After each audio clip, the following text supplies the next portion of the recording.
serait rendu à la deuxième présentation de Mme Joëlle Lepage, qui est de l'Université de Sherbrooke, qui va nous parler du projet Diapason. Oui. Avec Pascal, je pense. Avec Pascal, oui, excusez. Est-ce que vous m'entendez? Ça va? Oui. C'est même moi qui va commencer. Fait que bonjour à tout le monde. Moi, c'est Pascal Gendron-Daigneault. Je suis psychoéducatrice, puis je coordonne, en fait, je suis une des coordonnatrices de ce beau projet, là, le projet Diapason, qu'on va vous présenter aujourd'hui. Moi et ma collègue Joëlle, que je te laisse te présenter, Joëlle. Oui, je peux me présenter. Donc, moi, j'ai aussi une formation là, en psychoéducation, mais je suis coordonnatrice au Centre RBC d'expertise universitaire en santé mentale. Donc, je coordonne, entre autres, le volet plus scientifique du projet Diapason. Puis, en fait, c'est ça, moi, je suis plus au niveau là, des CPE dans ce projet-là. Je fais vraiment plein de rapprochements depuis tantôt là, Oui. avec des initiatives qui sont présentées et d'ailleurs, l'ergothérapie communautaire, là, ce que vous venez de présenter, on vous en parlera un peu plus. Donc, les objectifs de notre présentation aujourd'hui, donc, on va vous présenter le projet Diapason, on va vous décrire plus concrètement les activités qui sont déployées dans le cadre de ce projet-là. On va vous présenter aussi brièvement là, le protocole d'évaluation qui est en cours. Puis, quelques constats là, tirés des 2 premières années d'implantation. Là, on n'a pas non plus de résultats à ce jour-là à vous présenter parce que l'évaluation est en cours. Je vais te laisser la parole, Joëlle. Merci. Mais peut-être juste, très rapidement, là, une petite mise en contexte, mais je pense que, moi aussi, depuis ce matin, je me dis, il y a plein d'éléments qui ressortent, qui viennent justement s'inscrire dans cette mise en contexte-là, mais c'est juste pour rappeler que la négligence au Québec c'est encore le motif de signalement le plus retenu, là, puis c'est vraiment une grande proportion, dans la dernière année, 2020-2021, 43 688 signalements qui ont été retenus, dont 33% concernaient la négligence ou le risque sérieux de négligence. Puis évidemment, les effets de la négligence peuvent être très importants là, sur le développement des enfants, vous le savez.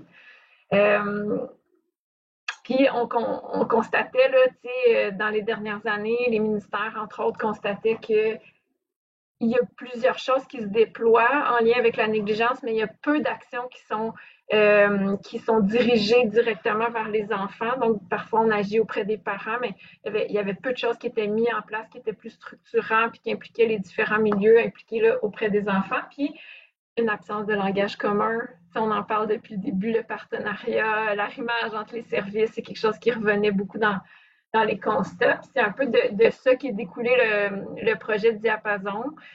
Donc, le projet Diapason, c'est un projet c'est un financement conjoint entre le ministère de la Santé et des Services sociaux et le ministère de la Famille. C'est un projet qui a été co-construit entre les différents milieux de pratique. Puis vu que c'est un financement qui est conjoint, c'est vraiment un projet de partenariat. Le financement est divisé entre les centres de recherche, le centre RBC, le CRUGEF à Québec. Il y a 2 sites d'implantation actuellement là, dans la capitale nationale puis à Sherbrooke. Donc, le budget est divisé avec les centres de recherche, les RCPE, donc toutes les CPE qui participent, et le CIUS de l'Estrie-Sud et le CIUS de la capitale nationale. Ce qui fait que les partenaires portent conjointement ce projet-là, là, donc ça nous force là, à vraiment travailler en partenariat dans l'élaboration et dans la mise en œuvre de ce projet-là. C'est un financement sur 3 ans. L'objectif est de faire la démonstration que ça fonctionne pour éventuellement faire une mise à l'échelle dans d'autres milieux d'implantation. C'est un projet qui vise à rehausser la qualité des services offerts aux enfants et à leurs familles pour favoriser leur développement, puis favoriser leur plein potentiel, leur permettre d'arriver le mieux préparé possible à l'école. Donc, on va vous expliquer un peu plus en détail là, ce projet-là. Peut-être vous dire, là, dans les critères d'inclusion, puis vous comprendrez que vu qu'on est dans un projet de démonstration, les critères sont un peu plus serrés. Là, donc, des fois, on a des choix très déchirants à faire. Mais l'idée, c'est que s'il y a une mise à l'échelle, les critères vont peut-être être un peu moins restrictifs. Mais donc, les enfants doivent être âgés entre 12 mois et 60 mois. C'est tous des enfants qui reçoivent des services du réseau de la santé, donc dans un des programmes, là, soit dans le programme cible, soit dans le programme parenthèse ici à Sherbrooke ou dans le programme de prévention de la négligence à Québec, ou à l'application des mesures à la protection de la jeunesse pour un motif de négligence. Ils doivent fréquenter évidemment un des CPE partenaires. Donc, à Québec et à Sherbrooke, là, on a 19 CPE qui sont partenaires du projet. Puis, ils doivent présenter des facteurs associés à la négligence familiale. Puis, on exclut les enfants qui ont des mesures de placement en cours ou qui ont des alinéas principaux d'abus physiques ou d'abus sexuels parce qu'on est dans une autre dynamique, là, donc ça viendrait trop influencer là, les résultats. On voulait se concentrer plus sur le risque de négligence et la négligence. Et on a dû exclure aussi les parents qui ne parlaient pas français et anglais pour faire partie du projet de recherche, juste parce qu'il y a plusieurs questionnaires, vous allez le voir. Mais éventuellement, ça pourrait être une clientèle là, qui bénéficie de ce projet-là. Jusqu'à maintenant, on a 122 enfants qui ont bénéficié du projet Diapason là, dans les 2 dernières années. Donc, pour vous illustrer un petit peu notre modèle logique, si vous regardez là à droite complètement, on a comme les 3 grands objectifs ou les changements souhaités. Donc, d'améliorer le développement de l'enfant, d'améliorer la qualité de la relation ou des interactions parent-enfant, puis éventuellement diminuer les taux de signalement qui sont reliés à la négligence parentale. Puis pour ça, on va se centrer sur 4 éléments centraux. Puis là, vous allez voir, ça va faire des liens avec tout ce qu'on a dit ce matin. Mais un premier élément qui est améliorer la qualité des services qui sont offerts à même les CPE. L'autre gros élément, améliorer la qualité des services qui sont offerts aux familles. Puis entre ça, améliorer la collaboration entre les différents milieux de pratique, l'arrimage, puis améliorer l'accessibilité aux services professionnels. Donc, ça vient vraiment faire des liens. Puis, Pascal va vous présenter chacune des activités là, qui sont mises en place pour venir agir sur ces éléments-là. Puis, ultimement, on souhaite améliorer les compétences des personnes éducatrices en CPE, mais aussi des intervenants du réseau de la santé, augmenter les activités de stimulation, augmenter aussi la qualité de l'interaction entre le personnel éducateur puis l'enfant, parce qu'on sait que c'est un déterminant là, qui va venir faciliter le développement de l'enfant. Repérer rapidement les enjeux développementaux en outillant les différents acteurs à ce repérage-là.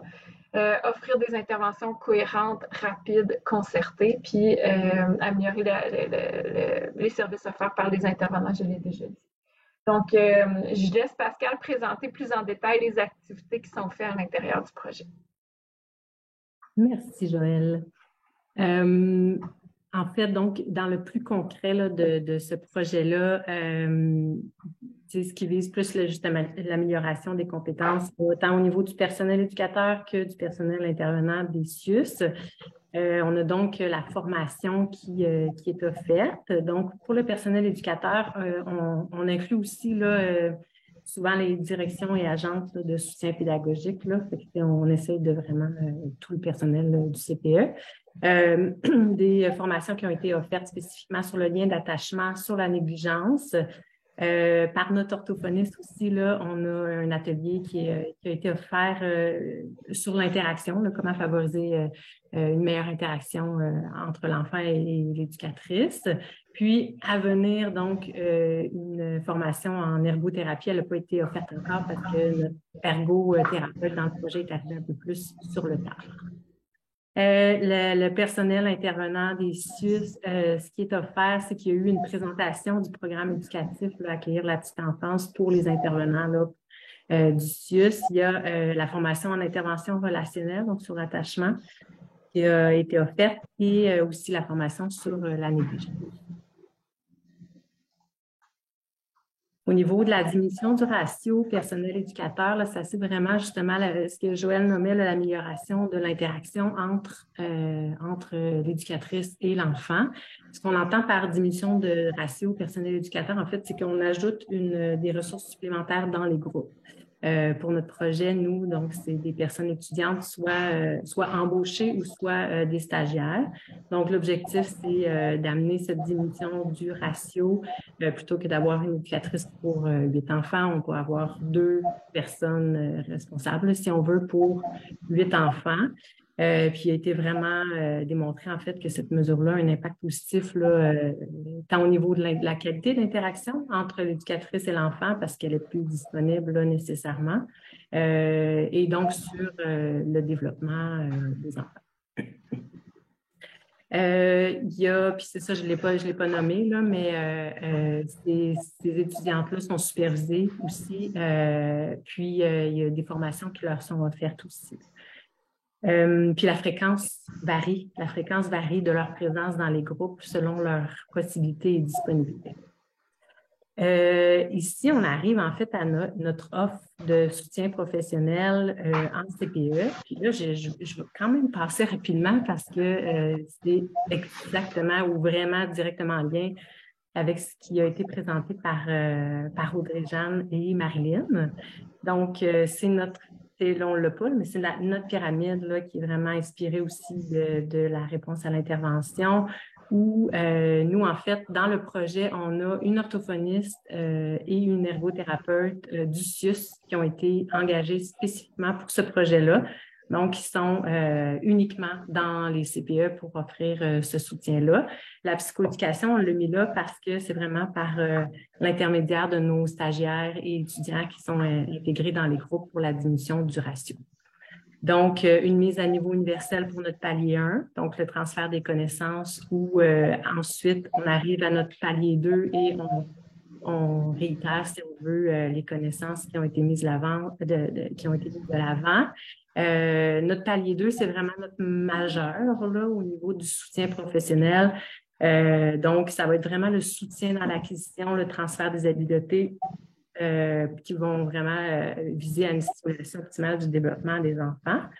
Puis, à ce palier-là, on est dans un accompagnement du personnel éducateur et non de l'enfant. Donc, ça aussi, en fait, la démonstration a été faite, là, que l'impact est vraiment plus grand d'y aller avec une intervention auprès du personnel éducateur qui, au quotidien, est avec l'enfant, intervient avec l'enfant, plutôt que d'avoir des interventions spécifiques individualisées avec l'enfant. On arrive à notre pointe, donc exactement comme vous nommiez tantôt, le palier 3 qui va être vraiment plus rare. Là, dans le cas de diapason, là, il y a très peu d'interventions qui ont été faites à notre palier 3, donc une évaluation ou un accompagnement plus spécifique. Ça va être dans une situation où le CIUS ne peut pas répondre à ce besoin-là dans l'immédiat pour cet enfant-là plus précisément. Et c'est pas un hasard là, qu'on soit collé sur le modèle que vous avez présenté parce qu'on a dire, travaillé vraiment étroitement avec les ergos communautaires pour le développer, puis pour le réfléchir, puis pour que ça s'inscrive en cohérence pour les CPE aussi, là, qu'ils ne soient pas perdus dans ces modèles-là. Donc, on était vraiment à la même place. Exactement. Et j'étais contente d'entendre, Audrey-Jeanne, ce que tu disais sur le suivi. Puis peut-être que c'est inspiré de ça, là, le modèle, parce que dans notre cas, ils font des blocs là, pour s'assurer que l'ergothérapeute puis l'orthophoniste ne vont pas en même temps dans les mêmes milieux pour éviter qu'il y ait trop de monde, mais ils font des blocs. Donc, ils font un premier bloc, un deuxième bloc, puis ils reviennent après 3-4 mois faire des rencontres de suivi. Donc, je trouvais ça intéressant que ça ressorte de tes recommandations. C'est quelque chose qui est vraiment apprécié parce que justement, ça leur donne le temps de mettre en place, tester, etc. Puis là, ben, on fait un petit suivi pour revoir comment ça s'est passé puis ajuster. Et au-delà de ça, une dernière chose, c'est que nos deux professionnels travaillent vraiment conjointement ensemble. Donc, c'est pas en silo, on en entend parler depuis ce matin aussi, c'est vraiment conjointement ensemble. Il y a des échanges aussi au niveau des enfants professionnellement. Donc, ils ne sont pas en même temps dans les milieux. Ils s'échangent, donc il y a des blocs de cette façon-là. C'est réfléchi de cette façon-là. Puis les dernières activités là, concernent plus justement la collaboration, la fluidité des services. Donc, il y a les rencontres de concertation clinique /PSI là, qui vont se transformer en PSI tranquillement, mais qui réunissent vraiment tous les acteurs qui gravitent autour de l'enfant et de sa famille, tant au niveau du CPE que du CIUS. Et l'objectif, c'est vraiment de développer une vision commune là, des besoins de l'enfant, puis de la famille, puis d'harmoniser les services là, autour de cette famille-là. Il y a différentes activités de communauté de pratique aussi, qui prend différentes formes là, pour soutenir l'application des connaissances, puis éventuellement un guide de pratique aussi qui va être élaboré pour faciliter la mise en œuvre d'une démarche structurée d'accompagnement pour implanter les bonnes pratiques du projet Diapason. peut-être, parce que je suis soucieuse du temps, là, Vas-y, peut-être ouais. qu'on peut vous laisser la diapositive. On vous a juste résumé là, le nombre d'activités qui a été fait dans la dernière année, parce que je vais juste vous présenter aussi le protocole d'évaluation qui est en cours là, très, très, très rapidement. On a une méthode, une évaluation multiméthode, là, donc avec plusieurs méthodes de collecte de données. Fait autant des évaluations quantitatives auprès des familles, là, on va à domicile pour évaluer le développement de l'enfant, mais aussi l'interaction par enfant. On va avoir des entrevues aussi auprès des personnes intervenantes qui vont venir compléter certaines informations qu'on n'a pas eues, là, entre autres sur le niveau de négligence de la famille, la trajectoire des services qui est offert à cette famille-là, de l'observation en CPE pour aller voir aussi la qualité de l'interaction entre le personnel éducateur puis l'enfant pour venir tenir compte de cet aspect-là. Une analyse documentaire là, des rencontres de comité. On n'est pas allé dans le détail, mais on a une gouvernance qui est mise en place dans ce projet-là, donc une analyse des comptes rendus de cette gouvernance-là. Des entrevues de groupe aussi auprès de certains acteurs de la gouvernance, puis des sondages qui vont être complétés par les personnes éducatrices, mais aussi par les intervenants. Puis des analyses documentaires sur la diminution du ratio. Là. Donc, c'est juste pour vous donner un peu un portrait. On est en cours, donc on n'a pas encore de résultats. On va avoir probablement des premiers résultats là, vers la fin de l'été, au moins pour brosser un portrait de la clientèle qu'on a desservie. Mais on a ressorti quand même quelques grands constats, là, puis je pense pas que vous allez être étonnés de ces constats-là, mais malgré tous les enjeux rencontrés de pénurie de main-d'œuvre, de surcharge des milieux, on a vraiment une très belle mobilisation des différents partenaires. Donc, ça, c'est quelque chose qui est très intéressant. Puis le fait que le projet soit porté par 6 établissements, là, parce qu'on est dans 2, ça facilite, je pense, cette collaboration-là. Puis, tu sais, juste au niveau des coordonnatrices, là, parce qu'on est toutes des filles, mais des coordonnatrices de projet. On a une coordination scientifique, on a une coordination rattachée au regroupement des CPE, puis on a une coordination rattachée au CIUS. Puis on travaille vraiment étroitement ensemble. Donc, il y a quelque chose qui est facilitant dans le modèle. Évidemment, il faut adapter le projet en fonction des différences spécifiques aux régions. Là. La réalité régionale de la capitale nationale n'est pas la même que la nôtre.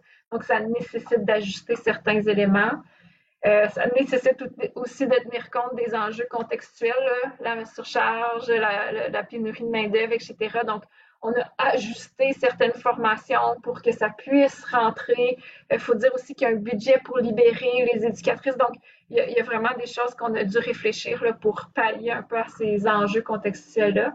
Ça nous demande d'ajuster le protocole de recherche aussi en fonction de la réalité des familles qu'on dessert. Donc, c'est les principaux constats là, qui ressortent des 2 premières années.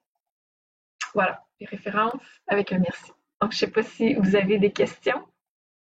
Je vais enlever le partage. Merci beaucoup pour la présentation. Il y a déjà même une question dans le chat de Mme Allaire. Donc, qui demandait là, si les formations sur l'attachement avaient été développées là, spécifiquement pour le projet. C'est une bonne question. Puis on ne l'a pas dit d'entrée de jeu, c'est un projet qui est piloté par Julie Laine, qui est professeure ici à l'Université de Sherbrooke, et Georges Tarabulsi, qui est professeur à Québec, là, qui est directeur du CRUGEF. Puis, lui, il est spécialisé en attachement. Donc, c'est des formations qu'il avait déjà développées, mais qu'il a ajustées pour le contexte en CPE. Et même chose pour la formation sur la négligence. C'est une formation qui existait, mais qui a été ajustée pour le contexte en CPE. Puis les CPE d'une norme, on l'a entendu ce matin, des fois les formations, c'est pas arrimé aux besoins des. Donc, le fait que cela ait été ajusté après une première année, là, la première année nous a permis d'ajuster ces formations-là, puis ça a été vraiment apprécié de la part des milieux parce que c'est plus spécifique à leur milieu. Je pense Audrey-Jean? Une question. Ouais. Si d'autres gens ont des questions, je vais passer mon tour, là, mais je suis toujours capable de trouver une question. Non, mais vous avez dit vite, je pense que tu as dit vite à la fin. Il y a même du financement pour libérer les éducatrices. Est-ce que vous êtes capable de libérer les éducatrices avec le financement? Parce qu'on entend beaucoup, plutôt un enjeu de financement plus que de main-d'œuvre. Même si on a du financement, on ne réussit pas à remplacer. Est-ce que ça fonctionne? C'est vraiment géométrie variable. Ben, c'est vraiment, à géométrie variable. C'est comme si ici, peut-être parce qu'on a des milieux très ciblé. Là. Il y a comme 10 CPE ici en Estrie qui travaillent dans ce projet-là puis qui sont engagés à 150%. Fait qu'ils ont trouvé des stratégies pour libérer beaucoup leurs éducatrices, mais on a beaucoup à faire des formations de soir aussi pour qu'ils soient capables de libérer. Donc, ça a été un peu des deux. Un peu de jour, beaucoup de soir. Mais l'enjeu que toi, Audrey-Jeanne, tu nommais tantôt par rapport à, tu sais, quand l'ergothérapeute, les professionnels vont faire du soutien directement dans les CPE, c'est vécu là, la même chose. Là. Fait qu'ils doivent ajuster le retour qu'ils font avec les éducatrices et éducateurs, soit par un téléphone. Ils fonctionnent aussi par vidéo feedback, là, nos professionnels. Donc, ça, c'est intéressant aussi. Ou sur le fly, comme tu disais, là, c'est comme un retour vite, mais il y a cet enjeu-là aussi là, pour le soutien professionnel. Moi aussi, je pense que je me permettrais une question. J'aimerais ça, jusqu'à maintenant, ça a été quoi votre expérience avec l'utilisation des étudiants? Parce que vous avez parlé des stagiaires. Dans d'autres projets, nous, on a vu que ça pouvait amener certains enjeux en lien avec la rotation de ces stagiaires-là, en lien avec la qualité qui peut être inégale aussi, dépendamment si les stagiaires avaient été en contact ou non avec des enfants par le passé. Et c'est quelque chose que vous avez eu comme enjeu, puis j'aimerais ça avoir votre expérience un petit peu. Nous, on n'a pas d'enjeu. Avec c'est vrai.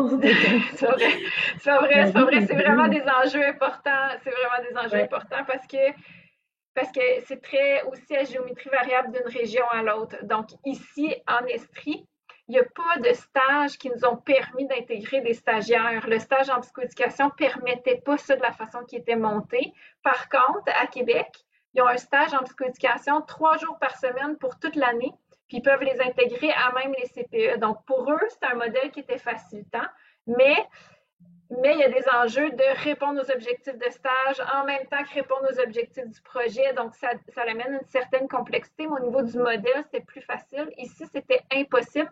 Donc, on embauche des étudiants. Puis là, on arrive avec les enjeux de disponibilité, les enjeux, comme vous dites, certains sont très à l'aise, d'autres non. Donc, la diminution du ratio en ce moment, c'est un petit peu un nœud dans le projet à Sherbrooke là, parce que c'est très inégal d'un milieu à l'autre. Donc, autant il y a des milieux qui ont tripé, qui ont dit que c'était super aidant, autant il y a des milieux qui ont dit « Ah, il y avait beaucoup d'absentéisme, c'était pas là souvent. » Fait que, tu sais, ça créait comme... Elle avait de la misère à créer des liens avec les jeunes. Donc, c'est très inégal. Mais oui, c'est des enjeux qu'on rencontre, effectivement. Pascal, je ne sais pas si tu voulais rajouter, là. Non, mais en fait, c'est soit l'un ou l'autre. On a comme à peu près, moi, je dirais, 2/3 de nos CPE qui vivent une expérience très, très positive avec les étudiants qu'on intègre. Puis nous, on n'a pas intégré de stagiaires, mais on a arrimé avec le département de psychoéducation. Les étudiants de 2e année font un stage à l'hiver dans les CPE avec le programme Brin d'Amis. On a arrimé les deux, ce qui fait en sorte qu'ils sont plus souvent dans le groupe. Puis ça fait donc les enjeux au niveau des présences, des disponibilités, si on est capable de répondre à ça avec cet arrimage-là. Mais quand c'est très positif, c'est très positif. C'est vraiment aidant. La discussion est vraiment intéressante. Là, je vois la dernière main levée. On est déjà un petit peu en retard, mais je vais quand même permettre la dernière question parce que la discussion est très intéressante. Puis on se reprendra là, tantôt. Donc oui, Béatrice. Mais c'est vraiment très, très inspirant, tous les enjeux sur lesquels vous vous retrouvez à la fois à former puis à travailler ensuite, puisque c'est, je trouve, depuis la pandémie, encore plus présent quand on pense à l'attachement, les enfants qui sont en service de garde. On voit des enjeux à ce niveau-là, on voit des enjeux au niveau du développement et communication langage et moteur autonomie qui sont majeurs. Là. Puis pour la gestion de groupe pour les éducatrices, les implications sont énormes. Tu sais, quand tu te retrouves avec un groupe de 3 ans qui finalement est autonome comme un groupe de 18 mois, c'est pas la même game. Là. J'exagère, mais pas toujours. Des fois, c'est vrai.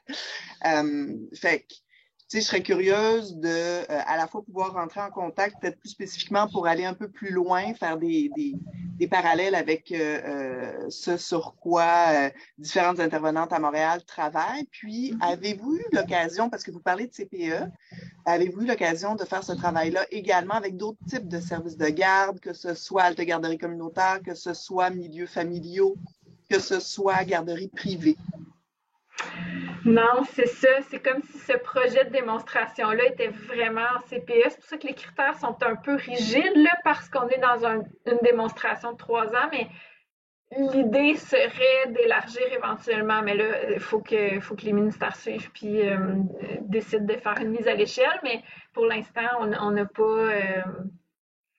n'a pas été dans ce sens-là. Puis, tu sais, ce que vous disiez, là, c'est ce matin, même, on rencontrait les CPE, puis elles nous partageaient à quel point, justement, d'avoir des formations sur l'attachement, sur la négligence, leur a permis soit de se rappeler de certaines choses, mais au niveau de la négligence, de mieux comprendre le contexte de ces familles-là. Elles nous disaient, ils en reparlent encore, les éducatrices, il y en a qui ont mis en place une friperie pour aider. Donc, ça a vraiment généré comme une meilleure compréhension de la réalité, puis une meilleure sensibilité peut-être à cette réalité-là. Là. Parce que si je pense aux autres types de services de garde qui sont très présents dans la région de Montréal, garderies privées, subventionnées et non subventionnées, on est dans une autre réalité complètement par rapport autant à comment le soutien pédagogique peut se faire, littéralement peut, là, pas juste la volonté, vraiment pas, mais concrètement comment ça peut être réalisé. Puis il y a aussi beaucoup de ce côté-ci de services de garde qui se trouvent dans des milieux très défavorisés qui ne sont pas des CPE. Fait que, tu sais, il y a vraiment des enjeux là qu'il ne faut pas négliger. Puis si jamais, à un moment donné ou à un autre, c'est possible pour vous d'impliquer cet autre type de service de garde-là, je pense qu'il y aurait des apprentissages très, très précieux pour une éventuelle mise à l'échelle, parce que c'est pour 25% des enfants de 0-5 ans du Québec, c'est la réalité à Montréal. Fait que, en tout cas, je trouve ça vraiment super intéressant. Si c'est possible, je rentrerai en contact avec vous. Oui, certainement, ça va nous faire plaisir. Puis effectivement, c'est très pertinent votre intervention. On serait donc rendu. Merci beaucoup pour votre présentation, votre réponse aussi très complète aux questions.